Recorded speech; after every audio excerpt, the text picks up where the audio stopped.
Hello दोस्तों, स्वागत है आपका हमारे यूट्यूब चैनल द एजुकेशन पर।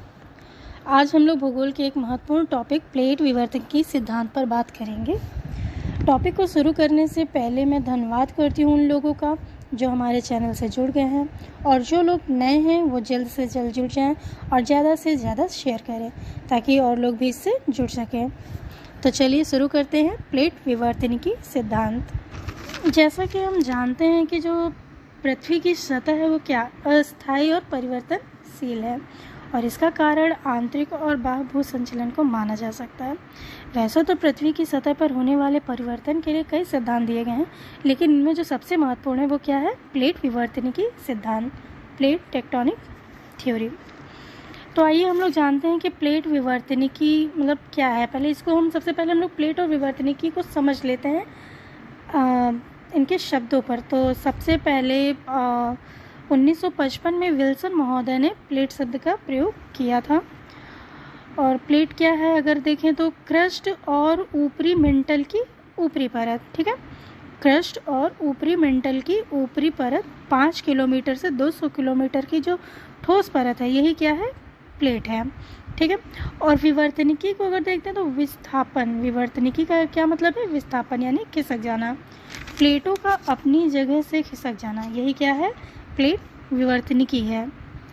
हम क्या देखते हैं कि प्लेटें जो हैं हमारी पृथ्वी के दुर्बल मंडल में स्वतंत्र रूप से संचलन करती हैं, और इसी संचलन से पृथ्वी की सतह पर जो परिवर्तन हो रहे हैं उनके अध्ययन को हम क्या कहते हैं? प्लेट विवर्तनिकी सिद्धांत कहते हैं। हम लोग सबसे पहले देखेंगे प्लेट संचलन का कारण क्या क्या है, जैसे संवहन तरंग, कटक दबाव, स्लैब खिंचाव, ये लोग सम्मिलित रूप से क्या है? प्लेट संचलन के लिए क्या है? उत्तरदायी माने जाते हैं। ये सब क्या है? कारण है प्लेट संचलन के।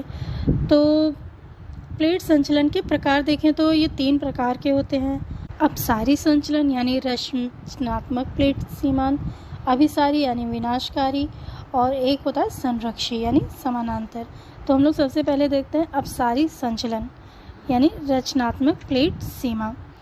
तो जैसे कि हम नाम से ही स्पष्ट कर पा रहे हैं कि जब 2 प्लेटें एक दूसरे के विपरीत दिशा में गमन करती हैं तो उसे हम क्या कहते हैं? अपसारी संचलन कहते हैं। इन्हें रचनात्मक प्लेट सीमा भी कहते हैं, क्योंकि जब दोनों प्लेटों के मध्य जब दोनों प्लेटें एक दूसरे के विपरीत दिशा में जाती हैं तो इनके मध्य में जो है नए क्षेत्र का निर्माण होता है, इसलिए इन्हें हम रचनात्मक प्लेट सीमा भी कहते हैं। जैसे इन दोनों प्लेटों के दूर जाने से इनके बीच में भ्रंश का निर्माण होता है, जैसे मध्य अटलांटिक कटक जो है इसका उदाहरण है।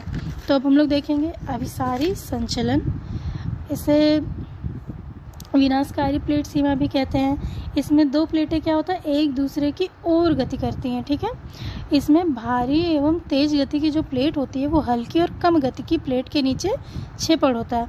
जैसे कह सकते हैं कि अधिक घनत्व वाली प्लेट कम घनत्व वाली प्लेट के नीचे क्या? छेपड़ हो जाती है, जिससे छेपित सीमा का क्षय होता है। प्लेटों का छेपड़ लगभग 45 डिग्री पर होता है और अधिक गहराई में जाकर प्लेटें पिघल जाती हैं। जहाँ ये प्लेटें पिघलती हैं उसे हम बेनी ऑफ जोन कहते हैं, ठीक है। प्लेटों के विनाश से विश्व में वलित पर्वत, ज्वालामुखी, भूकंप, द्वीपीय चाप जैसे परिणाम देखने को मिलते हैं। तो अभिसारी संचलन में हम देखेंगे कि इसके भी क्या है? 3 प्रकार होते हैं। महाद्वीपीय संचलन, महाद्वीपीय महासागरीय संचलन और महासागरीय संचलन, ठीक है। तो हम लोग सबसे पहले देखेंगे महाद्वीपीय महासागरीय। तो महाद्वीपीय महासागरीय में प्लेटों के जो अभिसरण से अधिक घनत्व वाली महासागरीय प्लेट का महाद्वीपीय प्लेट के नीचे क्या? छेपड़ हो जाता है, और अधिक संपीड़न के कारण किनारे के पदार्थों का वलन हो जाता है, ठीक है, वलन होता है, और जिससे मोड़दार पर्वतों की उत्पत्ति होती है। रॉकी और एंडीज पर्वत क्या है? इसके उदाहरण हैं। महाद्वीपीय में अगर हम देखें तो जब दोनों प्लेटें महाद्वीपीय होती हैं तो बेनी ऑफ जोन में छेपड़ जो है इतना प्रभावी नहीं हो पाता है कि वो ज्वालामुखी उत्पन्न करे। तो क्या होता है? ये क्षेत्र जो होते हैं भूगर्भिक रूप से जो होते हैं अस्थिर होते हैं, जहाँ बड़े मोड़दार पर्वत का निर्माण होता है। तो महाद्वीपीय प्लेट अभिसरण से अंतः महाद्वीपीय पर्वतों का निर्माण होता है, जैसे हिमालय और अल्पस पर्वत, ठीक है। जैसे अफ्रीकी एवं यूरेशियाई प्लेट के अभिसरण से अल्पस और एटलस पर्वत का निर्माण हुआ है। तो अब हम देखेंगे महासागरीय में जब दोनों प्लेटें महासागरीय होती हैं तो टकराव की स्थिति में एक प्लेट का अग्रभाग दूसरे प्लेट के नीचे छेपित हो जाता है और उत्पन्न संपीड़न से छेपीय त्वरण और द्वीपीय चाप की उत्पत्ति होती है। जैसे जापान द्वीप और चाप इसके क्या है, उदाहरण है। हम देखेंगे समानांतर प्लेट संचरण, संरक्षी प्लेट सीमा। ठीक है, जब प्लेटें एक दूसरे के समानांतर लेकिन क्या विपरीत दिशा में गति करती हैं, जिससे ना तो किसी प्रकार की प्रॉपर्टी का निर्माण होता है और न विनाश होता है। ठीक है, लेकिन इसमें क्या होता है, प्लेटों के घर्षण के कारण संरक्षी प्लेट सीमा पर क्या होता है, भूकंप की स्थिति बनी होती है। तो संरक्षी प्लेट सीमा पर भूकंप जो है क्या बहुत अधिक आते हैं। तो सैन एंड्रियाज और ब्रंस इसका क्या है, उदाहरण है। तो आइए हम लोग देखते हैं फिर प्लेट विवर्तनिकी के महत्व। तो ये सिद्धांत जो है कि क्या कई तरह के भूगर्भिक क्रियाओं की व्याख्या वैज्ञानिक ढंग से करने में सक्षम होता है। प्लेट विवर्तनिकी सिद्धांत पृथ्वी के स्थल मंडल में जो है बड़े पैमाने पर होने वाली गतियों की व्याख्या भी प्रस्तुत करता है। इस सिद्धांत ने पृथ्वी में हम देखें तो पृथ्वी को क्या रहने योग्य बनाया है। जैसे महाद्वीपों का निर्माण किया है जहाँ हम रहते हैं। जब प्लेटें टकराती हैं उनका क्षरण होता है तो मैग्मा उत्पन्न होता है जिससे ज्वालामुखी बनते हैं और इस घटना की पुनरावृत्ति से क्या होता है, महाद्वीपों का निर्माण होता है। जहाँ पे इस सिद्धांत की आलोचनाएं भी हैं, जैसे प्लेटों की दिशा और गतिशीलता को प्रमाणित करना कठिन हो जाता है।